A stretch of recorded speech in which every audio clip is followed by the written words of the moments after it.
Yeah, I'm Neil Woods. I'm from the Law Enforcement Action Partnership, the UK branch. We're a UN-accredited international organisation of law enforcement professionals campaigning for drug law reform.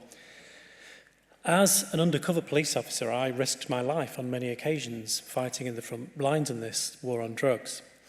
And I can tell you with complete certainty that there is no policing solution to the problem of drugs.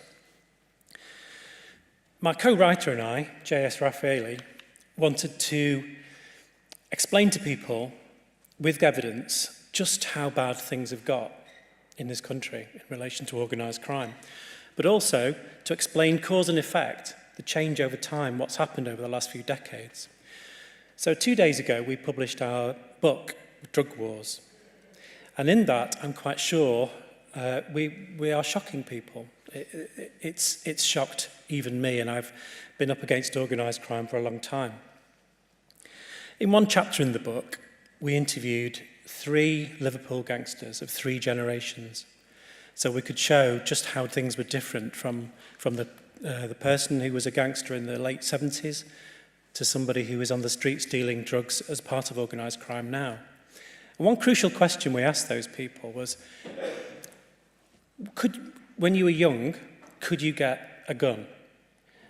And the old gangster said, well, I could have asked, and I could have then get taken to the higher-ups, and they would have asked me why I wanted this gun, and then they would have said no. I asked this 16-year-old, who was the 3rd generation, who had been involved in dealing county lines, dealing heroin and crack cocaine from one city to another. And I said, well, could you get hold of a gun? He says, yeah, of course I could. Just give me a couple of hours.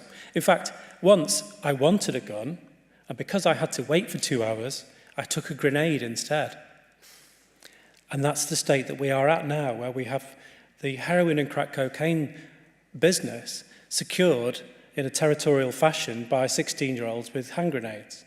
That's the situation we've got. But you might be wondering why I'm talking about heroin and crack cocaine for an event which is essentially talking about cannabis. And the reason for that is that my 16-year-old, like so many others, in fact most, if not all of them in my experience, were recruited through the teenage cannabis market. Now, there shouldn't be a teenage cannabis market, but prohibition happened and this is where we are. Now, if we want to make our society safer, we have to protect our young from the influence of organised crime, because that's where they get recruited. And you will create a division between organised crime and protect our young.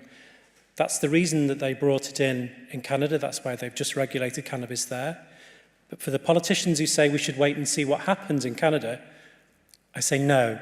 We now have the clear evidence that we are in a crisis now, and we need to protect our young now from this situation, because the United Kingdom does not want to get to a stage where we have a 4th generation. Thank you.